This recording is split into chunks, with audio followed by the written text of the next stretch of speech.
يجهد الأجساد.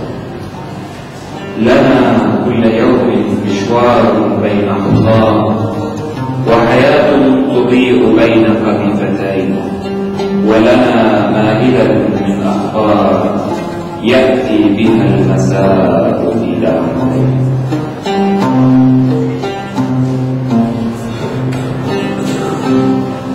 أحدث في من يمر أمامي لأراه يعود إلى صغيرته بعد نهار طويل، يقبلها في عينيها وهي تعد بين يديه فراشاتها السبع على الأصابع. أحدث فيه لأرى الوقت يمر بطيئا دون دوين، ولأراه يقطع الشارع دون شرطية.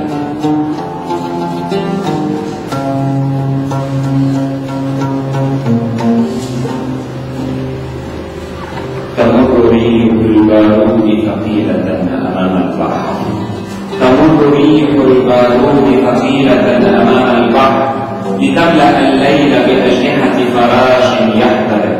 أضيء بوجهي أمام النافذة كلما رقبت اشتعال الأفق ولم أملك سوى أن أفرك كفي بالحزن، وأزداد اقتناعا كلما اقترب الدوي أن الحياة والموت والكائن لنرد الذات في عرضها.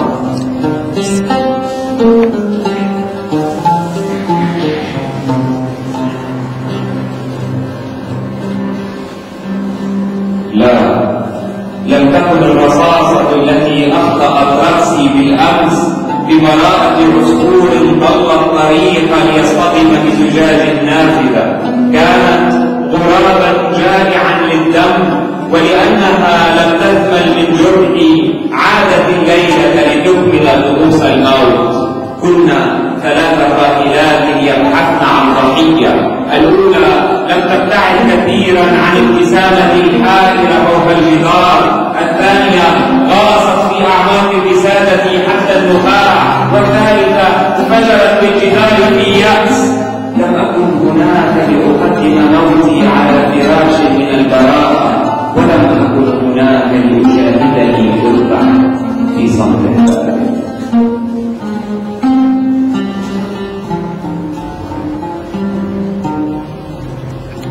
يعلمني الوقت الحائر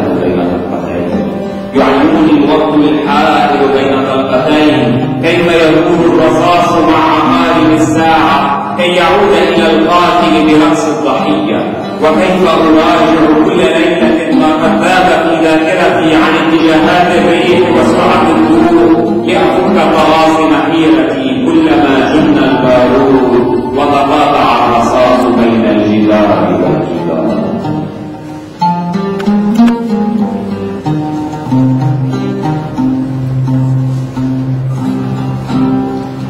أجدد وقتي كل ليلة ما بين رصاصتين وقذيفة، أجدد وقتي كل ليلة ما بين رصاصتين وقذيفة، لأعبر قلبي بذراع من ذاكرة، لأقف على بعد نهار مني، أعد كل الذين جاءوا إلي بتحية الصباح ورغيف الخبز وفنجان القهوة والصحيفة وحديث المساء.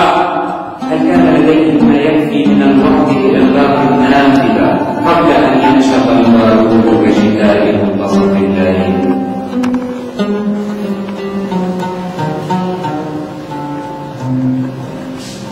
الليلة نعق الدوي على بعد 30 ذراع ومنزل من حلمي.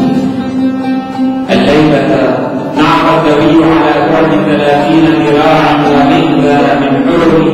كان الدخان ينبئ بمجزرة، رأيتني أعدو داخل الحزن الأسود. هل كنت أقاوم موتا خلف الأزقة؟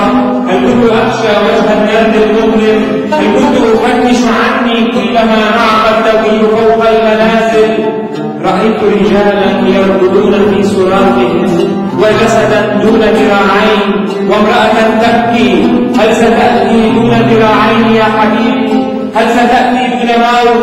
وهل ستأتي دون رجال يوسدون رأسك بين يدي؟ كي أعبدك بنظرة وداع.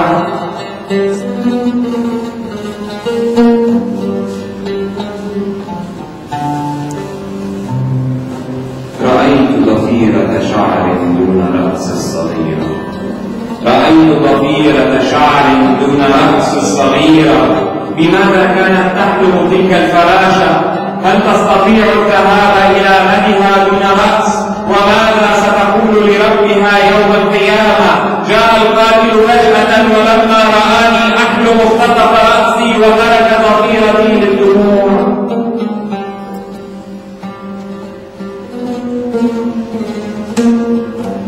رأيت ضفيرة شعر دون رأس الصغيرة، رأيت ضفيرة شعر دون رأس الصغيرة. بماذا كانت تحلم تلك الفراشة؟ هل تستطيع الذهاب إلى غدها دون رأس؟ وماذا ستقول لربها يوم القيامة؟ جاء القاتل فجأة ولما رآني أحلم اختطف رأسي وترك ضفيرتي للدموع.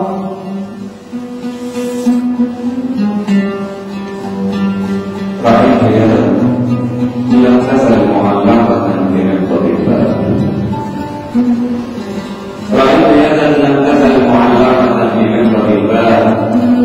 من كان سيقول لذلك الجسد لا تفتح الباب فلك ميعاد مع الشرايا ولك ميعاد مع الموت.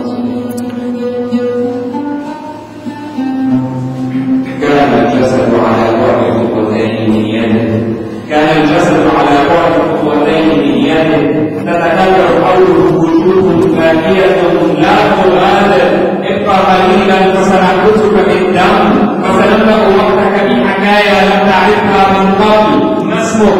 أجب ولا تغمض عينيك، ابقى قليلا لا تغادر. سيأتي أطفالك الخمسة بعد قليل ليخبروك أن غدا آخر أيام الدراسة، أنهم يودون الذهاب معك إلى البحر. ابقى قليلا كي يأخذوا قصتهم في الفرح من عينيك.